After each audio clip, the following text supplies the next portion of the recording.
Okay बच्चों, अब next topic पे हम जाते हैं। नेक्स्ट पे हमारे पास एक एग्जांपल है पेज नंबर 67 पे। Two masses 4 kg and 6 kg are attached to the ends of an extensible string which passes over a frictionless pulley such that mass 6 kg is moving over frictionless horizontal surface and the mass 4 kg is moving vertical। एक वो कहने इस तरह से है और एक इस तरह से। Simple. Find the acceleration and the tension. वही बात मैथ्स 1 मैथ्स 2 लिखा। एक्सीलरेशन आपने चेक की, formula m1 divided by m1 plus m2g 4 kg।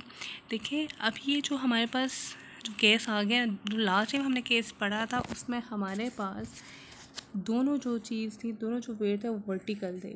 याद है, बेशक एक का वेट कम था एक का ज़्यादा था, लेकिन दोनों क्या थे, वर्टिकल थे। अब जो केस आ रहा है वो कह रहे हैं कि एक वर्टिकल है एक हॉरिजॉन्टल। तो इसकी क्या एग्जांपल होगी? एक एग्जांपल ये होगी कि एक टेबल है हमारे पास, यहाँ पे एक वेट है ओके वेट, हाँ जी, उसकी एग्जांपल इस तरह से आ सकती है कि हमारे पास एक टेबल है, टेबल के ऊपर एक इस तरह का वेट है और एक नीचे सा इस तरह से वेट है। देखो अब ये क्या है, हॉरिजॉन्टल चला गया और ये क्या आ गया, वर्टिकल आ गया। जैसे आपके पेज नंबर 66 पे एक फिगर ड्रा भी हुई है। Motion of masses attach to a string that pass over a frictionless pulley. अभी देखो ओवर ए फ्रैक्शनलेस पुली से ही पास हो रहा है, स्ट्रिंग ही है, लेकिन डिफरेंस किस चीज़ का आ रहा है कि एक वेट जो है वो हॉरिजॉन्टल है और एक वर्टिकल है। ये भी इजी टॉपिक है, लेकिन इसकी मैं डायरेक्ट क्वेश्चन पे जाती हूँ। बहुत इजी। इसमें इस केस में एक्सीलरेशन का फार्मूला ये हो जाएगा m1 divided by m1 plus m2, tension का m1 m2 divided by m1 plus m2 g. Simple. हाँ जी, एक्सीलरेशन फाइंड करना है, क्या हो जाएगा m1 divided by m1 plus m2 ji. m1 की वैल्यू 4 है, m2 की 6 है। वैल्यू पुट की तो हमारे पास एक्सीलरेशन 4 मीटर पर सेकंड आ गया, पर सेकंड स्क्वायर आ गया। इस तरह हमने एक्सीलरेशन भी फाइंड करना है और टेंशन भी फाइंड करना है। टेंशन की तरफ आते हैं, उसका फार्मूला क्या, m1 m2 divided by m1 plus m2 जी।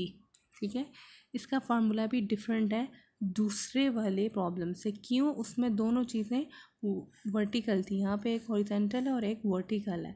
इसलिए जब हॉरिजॉन्टल और वर्टिकल की बात आ गई, हॉरिजॉन्टल और वर्टिकल की बात आ गई टू मैसेज के ही, तो उस टाइम आपने एक्सीलरेशन का ये फार्मूला लगाना है m1 divided by m1 plus m2 g, और टेंशन का m1 m2 divided by m1 plus m2 g. Maths 1 की वैल्यू भी गिवन है, मैथ्स 2 भी। सिंपल वैल्यू पुट की तो अगर बात t is equal to 25 newton, और याद रखना है कि आपने यूनिट लाजमन एंटर करना है। Thus, the acceleration in the system is 4 metre पर second square and the tension in the string is 24 Newton. जो चीज़ माइंड में आपने रखनी है वो यही रखनी है कि जब हमारे पास दो मैसेज होंगे, एक हॉरिजॉन्टल सरफेस पे होगा एक वर्टिकल सरफेस पे होगा, तो उस टाइम वहाँ पर एक्सीलरेशन और टेंशन की जो फार्मूलों के डिफरेंट होंगे, ये आपने याद करने हैं। बहुत ईजी। इसमें क्या है, m1 divided by m1 plus m2 simple जी, और ये m1 m2 divided by m1 plus m2 जी। लेकिन जब हमारे पास दोनों वेट क्या हैं, वर्टिकल हैं, तो उस केस में हमारे पास एक्सीलरेशन क्या आ जाएगा, m1 minus m2 divided by m1 plus m2 g. और टेंशन क्या हो जाएगा, t is equal to m1 m2 divided by m1 plus m2 g. Is it clear? बहुत ही आसान से दो प्रॉब्लम किए हैं। ये प्रॉब्लम रिलेट कर रहा था पिछले टॉपिक को, लेकिन जो हमारा ये नेक्स्ट टॉपिक है वो इस टॉपिक को रिलेट कर रहा है। इसकी सिंपल जो कॉन्सेप्ट है वो मैंने आपको बिल्कुल ईजी वे में बता दिया। फिर भी आप लोग इसको रीड करें और प्रॉब्लम को नीट नोटबुक पे आप सॉल्व करें दोनों को, ताकि आपको क्लियर हो जाए कि कौन सा फार्मूला किस टाइम पुट करना है। और जो ये फार्मूला है ये आपने लाजमन याद करना है, ठीक है। और दैट्स इट। और यूनिट एक्सीलरेशन का क्या होता है, मीटर पर सेकंड होता है, तो ये क्या हो जाएगा, acceleration is equal to 4 metre पर सेकंड स्क्वायर। और इस टेंशन में आपने यूनिट न्यूटन लिख लिया, तो आपको एकदम से क्लियर हो जाएगा न्यूटन किसका है, यूनिट है फोर्स का।